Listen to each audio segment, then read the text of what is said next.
Hi guys, welcome to my channel. అందరూ ఎలా ఉన్నారు? అండ్ ఇది ఈవినింగ్ నిన్న రొటీన్ నైట్. ఇంకా నైట్ అయితే మా తాతయ్య ఫ్రెష్గా ఉందని కొంచెం తోటకూర అయితే తెచ్చారు. ఇంక ఇటు సైడ్ అయితే కొంచెం అంత ఫ్రెష్ ఏమి అనిపించింది నాకు. మా అత్తయ్య గారి సైడ్ అయితే తోటకూర అయితే అద్దరిపోతుంది, చాలా అంటే చాలా బాగుంటుంది.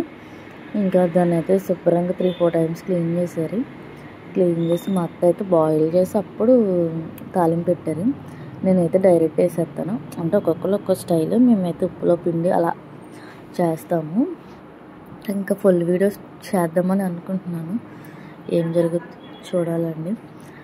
ఇంకా ఎవరైతే నా ఛానల్కి ఫస్ట్ టైం వస్తున్నారో ప్లీజ్ ఛానల్ సపోర్ట్ చేయండి. ఇంక మా బుడ్డోడు చూసారా, హాయ్ చెప్తున్నాడు మీకు.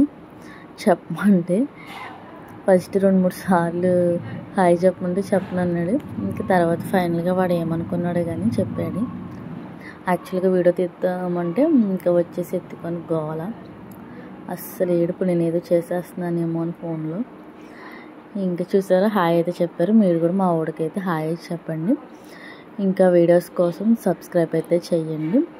ఇంకా ఒకే వీడియోలో మీకు 2 కూరలు అయితే చూపించేస్తాను. ఇంకొకటేమో బంగాళదుంపను అండ్ వంకాయ, 2 వంకాయలు ఉంటే వేసేసి బంగాళదుంపలు కూడా ఒక 3 ఎన్నో వేసారు అత్త. సో టేస్ట్ అయితే బాగుంది. ఇంకా 3-2 ఆనియన్స్ కోసారు, మన గ్రేవీకి కావాల్సి. మరీ ఎక్కువ వేసినా తీపి వచ్చేది కాబట్టి ఇంకా ఆనియన్స్ కోసేసుకొని, మనకి ఎక్కువ వేసినా తీపి వచ్చేది కాబట్టి తక్కువ వేసుకుంటే మంచిది. ఇంకా మా అత్త అయితే లోపలికి వస్తుంటే నేను వీడియో షూట్ చేస్తున్నాను చెప్పాను. ఇంకొక పక్కనేమో దాకా పెట్టేసి ఇంకోటి మూకుడైతే పెట్టేసుకున్నాము ఫ్రైకి అండ్ గ్రేవీకి. ఇంకా వెల్లుల్లిపాయలు అయితే ఎక్కువ వేసింది. నేను ఈ వీడియోస్ పర్టికులర్గా ఉన్నా లేకపోయినా నేను ఎందుకు చేసుకుంటానంటే నాకు నెట్ ఉన్నా లేకపోయినా. సో ఏంటంటే బయటికి వెళ్ళి నేను వర్క్ అయితే చేయలేనండి ఇప్పుడు ప్రజెంట్ ఉన్న సిచ్యువేషన్స్లో. మా బొడ్డోడ నన్ను వదిలి ఉండలేడు, వాడిని తీసుకొని నేను వెళ్ళలేను. అందుకని ఏం వర్క్ చేయాలా అని ఆలోచిస్తున్నాను. ఏమైనా సజెషన్స్ ఉంటే కామెంట్ చేయండి. పెట్టుబడి అయితే ప్రజెంట్ అయితే లేదు, ఇంకేం చేయాలని థింక్ చేస్తున్నాను. చూడాలి, సింపుల్గా పెట్టుబడితో అయిపోయేలాగా. ఇంకా మా బొడ్డోడికి అయితే తోటకూర వేపుడు అంత తిండు, ఇంకా బంగాళదుంప ఏదో కొంచెం తిన్నాడు అంతే. తోటకూర వేపుడు మొత్తతోటి ఇంకా బంగాళదుంపలు వంకాయ అయితే ఉప్పు నీళ్ళలో వేసి నానబెట్టి తీయాలి.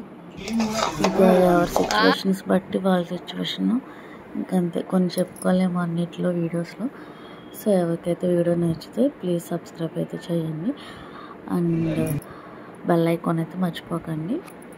ఇంక కర్రీ ప్రాసెస్ మొత్తం మీకు పెట్టాను. మసాలా కూడా కొంచెం అల్లము వెల్లుల్లి కొంచెం జీలకర్ర వేసి నూరేసి వేశారు దాంట్లో అత్తమ్మ. సో బాగానే ఉంటుంది, టేస్ట్ అయితే బాగుంది. కర్రీ కూడా మీకు నచ్చితే ట్రై చేయండి.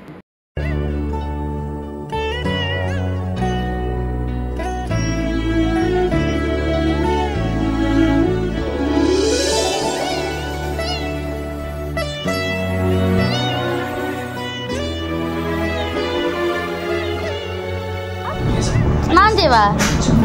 ఆమె తింటావా? ఆమె తినవా? ముద్దు పెట్టి అందరికి.